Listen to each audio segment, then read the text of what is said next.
Welcome back to Hobby Universe Outdoors. I'm Len, and today I'm going to be changing the oil and doing the 200-hour maintenance on this John Deere X530 garden tractor. Let's get started. This tractor has a grill guard on it, which I'm a big fan of, but it's not going to allow me to open the hood, so I'm going to have to get this lowered. I'm also going to have to make some adjustments to the mower deck before I can start changing the oil.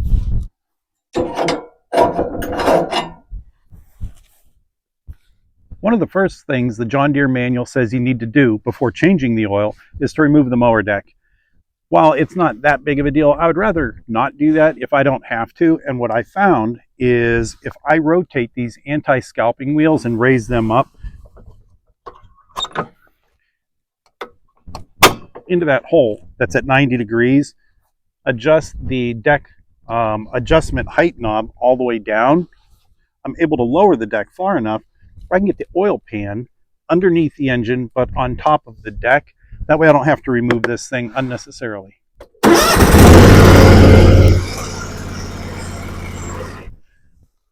That should give us good access so that we can get that oil pan under there.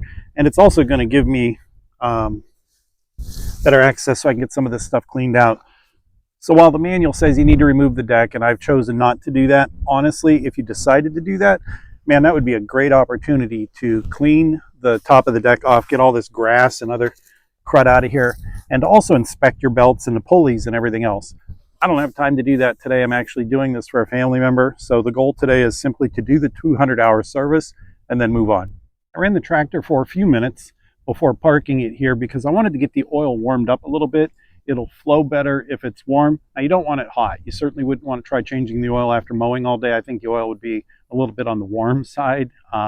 So what I did was I just ran it for probably 3 or 4 minutes, long enough to get things warmed up, but I'm not going to burn myself on the motor or the oil. When it comes to changing the oil, everything I need to access is going to be on the left side of the tractor.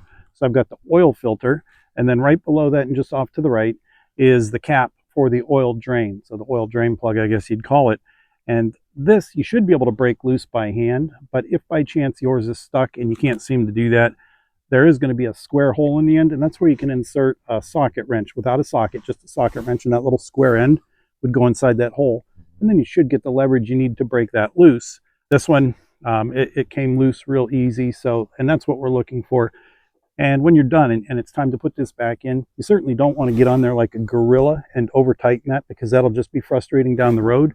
You just get it where it's snug and you give it a quick little twist and you're good to go.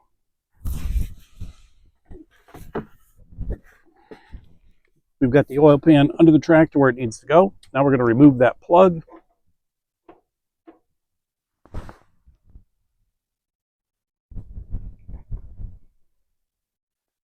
Give that a few minutes to drain. I am going to loosen the cap. You can see the oil flows a little bit better. Now you don't have that vacuum from where the oil is trying to escape out of there. So we're going to give that a little while to drain. Now we're going to work on the oil filter. Looks like the oil's about done draining out of there. I'm going to let it go a little bit longer. I've got this oil filter wrench, and it's actually a John Deere oil filter wrench, but just about anything you've got should work. But I will say that trying to get on here with one of those strap or metal band oil wrenches is really difficult. Probably easier if you were to remove this piece of plastic, but I find with this wrench that goes on the end of the oil filter, you can get it in there, and then you get on it with your 3/8 socket wrench. Once you do that, you get it loose, and then you can remove the wrench and get the filter the rest of the way off by hand.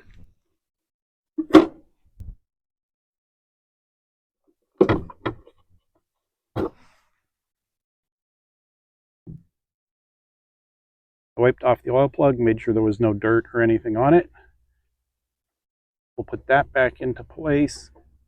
Something I've done previously, and I didn't this time, was to make a little tray out of cardboard. So you've got this lip here right under the oil filter, and that's supposed to help direct it away from the engine, but all it does is it does direct it away from the engine.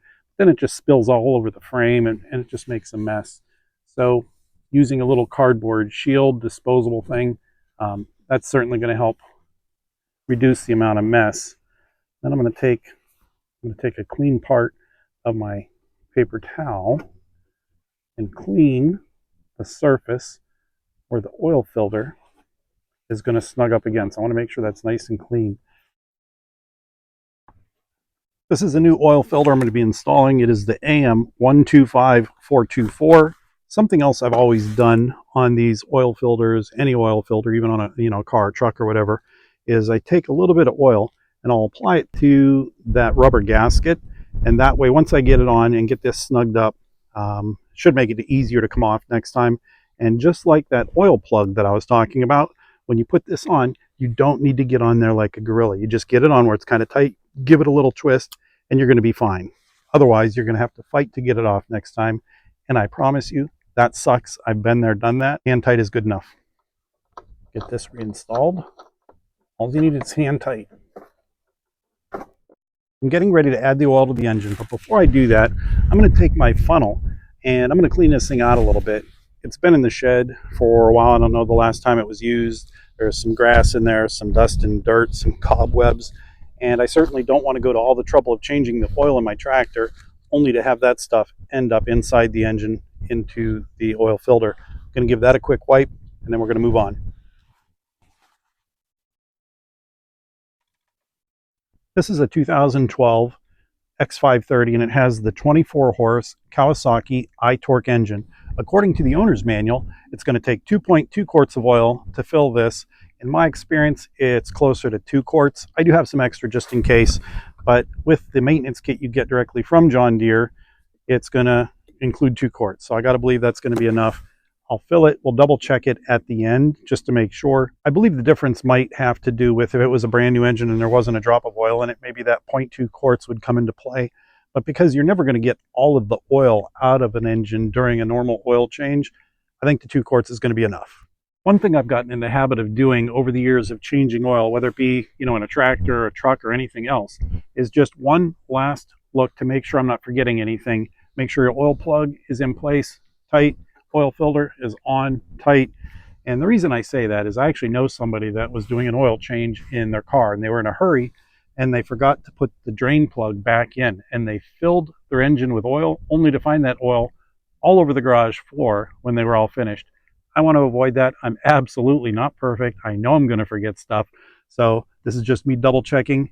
Everything's where it needs to be. Now we can put our oil in. Another little trick I learned over the years is how to hold the oil bottle when you're pouring. So, this seems like it would make sense to do it with the bottle oriented like that. But in all honesty, if you hold it like this with the spout at the top, you get a much smoother pour. And what I mean is, if you hold it like this, you get glut, glut, glut. I always hold my oil bottle like this. I just feel like it's a better pour. So right now it's fall and I'm changing the oil before winter sets in. I don't know if it really matters. I'm kind of curious. I've heard some people change their oil every fall. Other people do it every spring. Other people, it doesn't matter at all when they do it. I'm just curious if there's a difference between doing it in the fall or the spring or what your preference is. So if you've got some thoughts on that, I appreciate it if you'd leave it down in the comments. So I've got 2 quarts of oil back in the engine. I'm going to put the cap back on. I'm going to start the engine, let it run for just a few seconds, and that way I can make sure all the oil is distributed throughout the engine. Then I'm going to shut it off, let it rest for about a minute, and then I'm going to check the oil level to make sure we're good.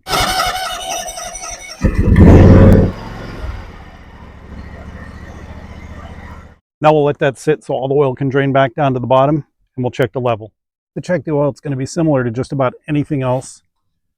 You're going to remove the dipstick, get that cleaned off. But one difference with these tractors is you don't want to actually screw the dipstick back on. You just want to get it where it's sitting on top, and then you pull it out, and that's where you're going to check the level. Not sure if you can see that or not, but we're almost at the full mark, so I think we're in good shape on this one. Next, we're going to remove the cover for the air filter so we can get at that. This is going to get changed as part of this process. So this filter is in pretty bad shape. You can see this is the pre-filter. Looks like a mouse or something got in here and chewed that up. So we're going to get that off, but we're going to remove this entire filter. And to do that, there's this little hose clamp, and this, at least on this one, it has a plastic nut that you can get on with your fingers to get that off. So once we have that loose, be able to just remove the old filter. This is the old filter. It's in really, really poor condition. You can see looks like a mouse or something got in here at some point, chewed on it, built himself a little bit of a house. That's not ideal. So yeah, overall this filter is beyond the end of its usable life, so we're going to go ahead and get that replaced now. Before I replace the filter, I'm going to get anything cleaned out of here. So we've got some sunflower seeds down in there and some grass and some other stuff. There, it's a lot better. This is the new air filter. It comes with the pre-filter as well. And one thing I wanted to point out is that on the filter, you can see my hand through there. You can see daylight through the filter. That's always been a test of mine as far as whether or not a filter needed to be replaced. And that's true of my cars, trucks, or in this case, a lawnmower. The filter I just removed, you couldn't see through it at all. It was just completely used up, needed to be replaced. So you can see my fingers. That's a good sign. Obviously should be. It's a brand new filter. And put the pre-filter on. That, make sure that's all set. And now we're ready to reinstall the filter on the engine.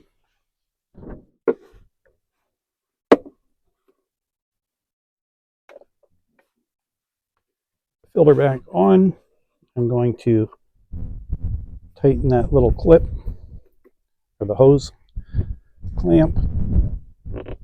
Just like everything else, doesn't need to be crazy tight, just needs to hold it in place. Make sure this thing's nice and clean. We don't want to put any dirt inside there.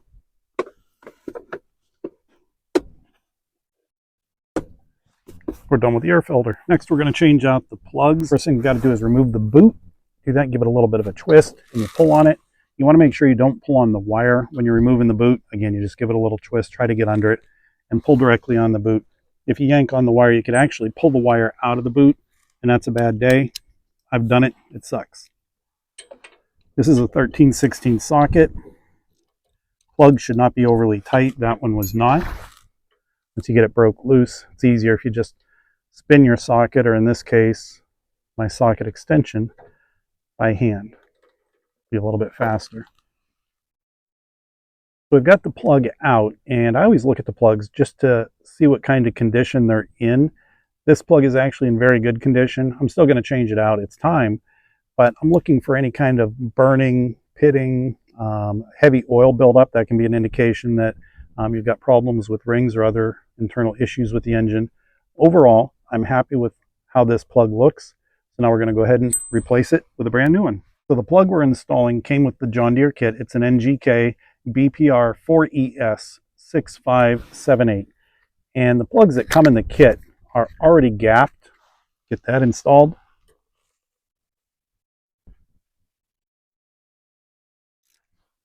And just like on the other stuff we've worked on so far, you don't want to over tighten this. It's real easy to get on here and just crank on it. You don't need to.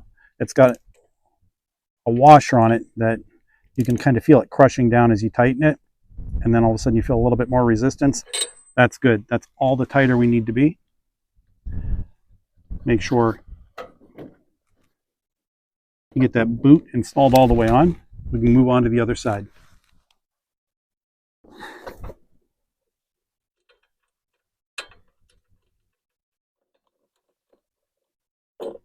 These are the plugs I just removed. And the first one I removed, like I said, I was pretty happy with how it looked. No surprises, everything looks good. This one, not so much. It's not horrible. I've definitely seen much worse. But I will say that there's something different between these two cylinders. So I'm not going to do anything with it right now, but if down the road I start having issues where I'm burning oil or I've got some other kind of a problem or a miss, I'm going to look on this side of the engine first.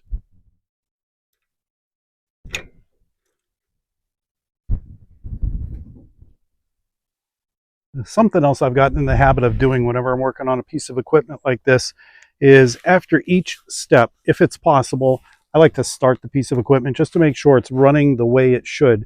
Because if I do 3 or 4 different things and then I have an issue and it's not running right, well, it could be any one of those 3 or 4 things potentially. This way, if it's running great after the oil change and now I try to fire it up after changing the plugs and it's got a miss or something, then I know exactly where to look. So we're going to fire it up, make sure we're running good.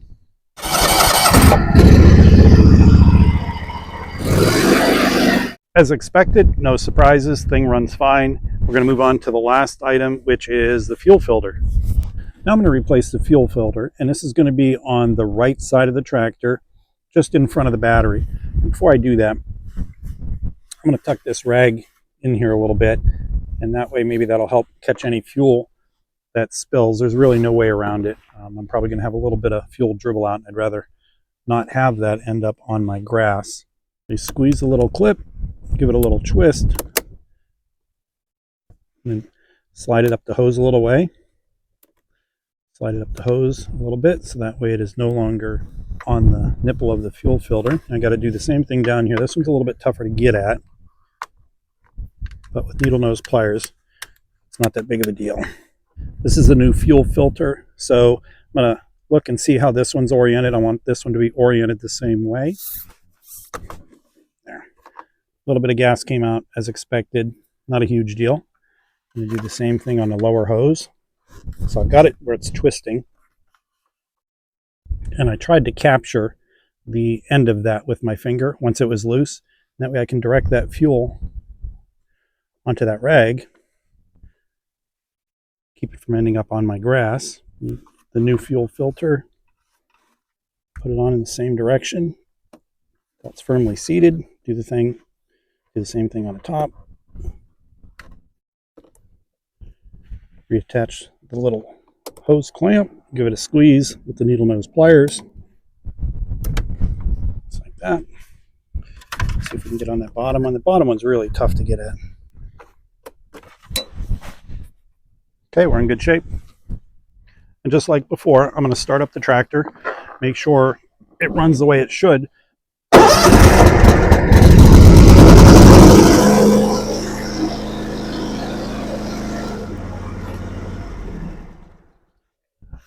This is the LG 265 kit from John Deere, and it was what I needed for the X530, but it actually is good for a lot of the X300 series tractors, and I'm also seeing a lot of the Z series, which are going to be the 0 turns listed on here. So as always, just make sure that this is the correct kit for whatever unit it is you're working on. This did come with 2 quarts of oil, the oil filter, air pre-filter, fuel filter, as well as 2 spark plugs, which the plugs are already gapped for this application, but I do double check things like that just to make sure. You never know if something gets bumped in shipping or if somebody's having a bad day and they didn't gap them correctly at the factory. Anyway, there were no issues there. The plugs were gapped properly, so I was able to just get those installed. But just wanted to share the model number of this kit with you in case you've got a similar application. Something I mentioned earlier in the video, and I wanted to touch on it one more time, was regarding the timing of when you would change the oil in your tractor. I've always done it in the fall. It was one less thing I had to worry about when getting ready for spring, when those things were starting to happen and I was able to get outside. Plenty to do at that time. So I've always done it in the fall. I know some people prefer to change their oil and do that sort of maintenance in the springtime. Others really don't care when they do it. They just do it whenever they feel like it needs to be done. I'm curious what your timing is on that and what the reasons are behind that. So if you've got an opinion or some thoughts on that, please leave it in the comments. Well, that's going to do it. We're ready to put this tractor back in its home inside that little shed. If you enjoy content like this, make sure you hit that subscribe button. And if you enjoyed the video and you got something out of it, please hit the like button. As always, thank you again for watching. Be safe. Enjoy the rest of your day.